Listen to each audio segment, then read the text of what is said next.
Hai guys, ini sudah saatnya aku memberikan pupuk lagi guys. Aku akan merawat kembali pohon nangkaku.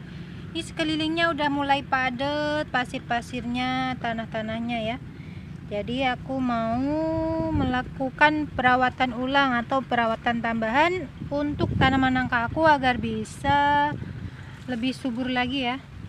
Tuh. Jangan lupa ikuti terus video ini, jangan di skip-skip ya.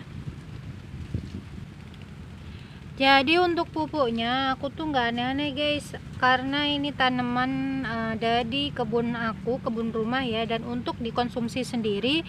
Jadi aku pakai pupuk alami ya.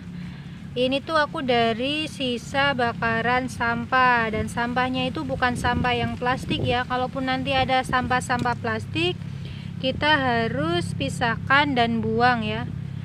Ini tuh lebih ke sampah bakaran daun ataupun ranting-ranting. Ini tuh bagus banget untuk tanaman ya. Tanaman apapun ini sangat bagus ya. Kok pakai sisa bakaran atau abu bakaran itu fungsinya apa sih? Fungsinya sama ya guys, karena abu bakaran itu mengandung organik yang sangat baik untuk pertumbuhan tanaman kalian. Yang harus diperhatikan adalah ketika kita mau menggunakan sisa bakaran ini, kita harus memastikan agar abu tersebut benar-benar sudah dingin ya.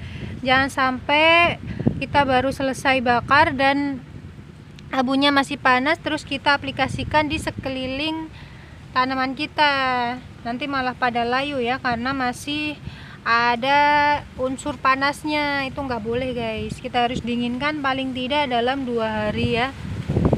Kalau memang dirasa terlalu lama untuk menunggu 2 hari, kita bisa siramkan air ke dalam abu tersebut. Nah itu nggak apa-apa ya, kalau kita memang buru-buru mau pakai gitu.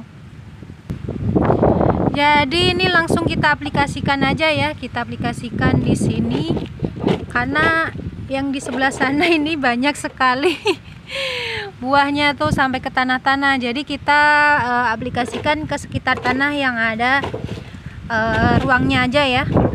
Kita jangan dipendam, buahnya tuh jangan dipendam guys, nanti malah busuk ya jadinya.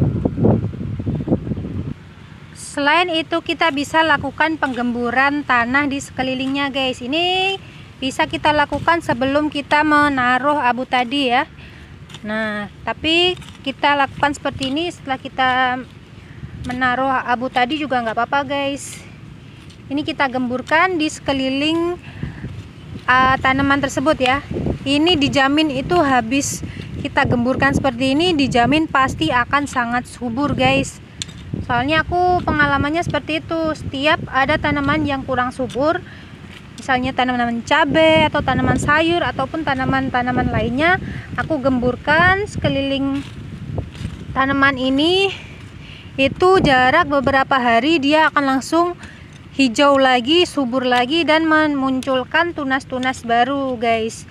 Ini jadi sangat sepele tetapi betul-betul sangat bermanfaat buat tanaman di sekeliling kita ya.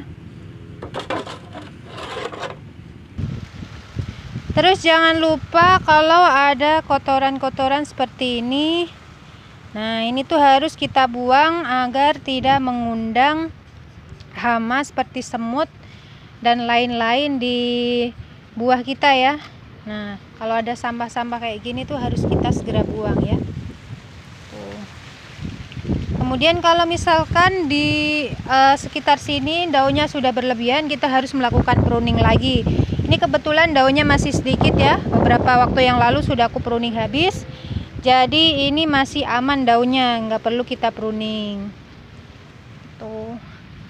Nih teman-teman, kita harus selalu membersihkan sela-sela buah ya, biar nggak ada hama-hama pengganggu, semut-semut. Di sini tuh banyak sekali semut guys, tapi setidaknya kita bisa lakukan pencegahan ya, sedikit membantulah dengan cara ini. Kita bisa lakukan penyemprotan juga dengan air guys, nggak perlu dengan yang kimia-kimia. Kalaupun kalian mau hasil maksimal, kita bisa pakai pestisida.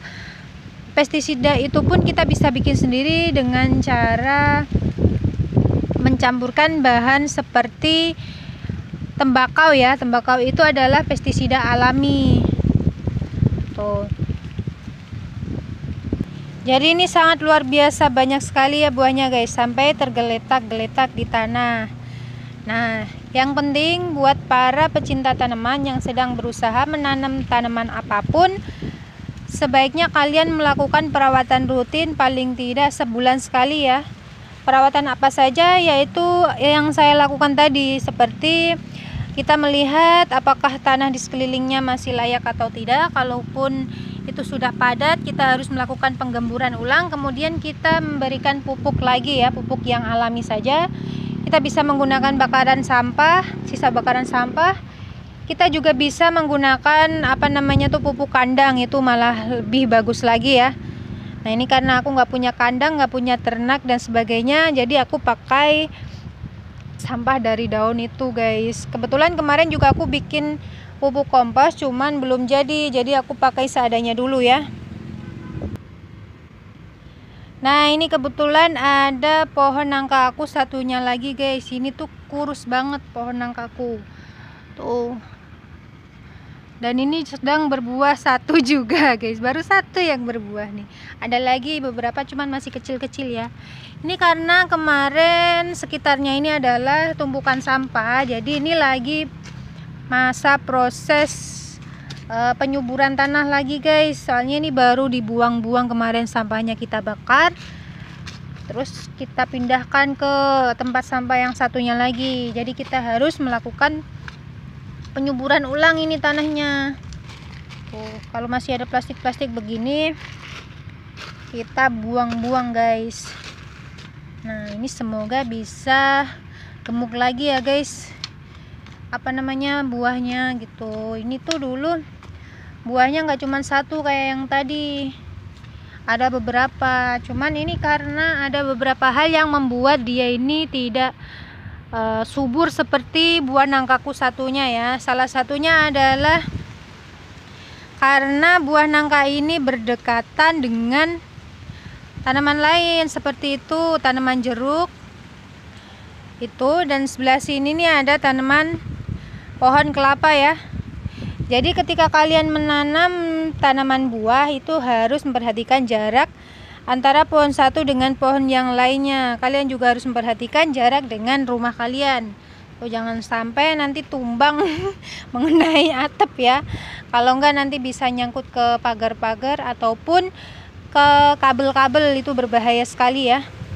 Itu tips dari aku ya buat para pecinta tanaman. Terima kasih sudah menyaksikan video ini. Jangan lupa like, comment, share, dan subscribe. Semoga bermanfaat ya teman-teman. Assalamualaikum.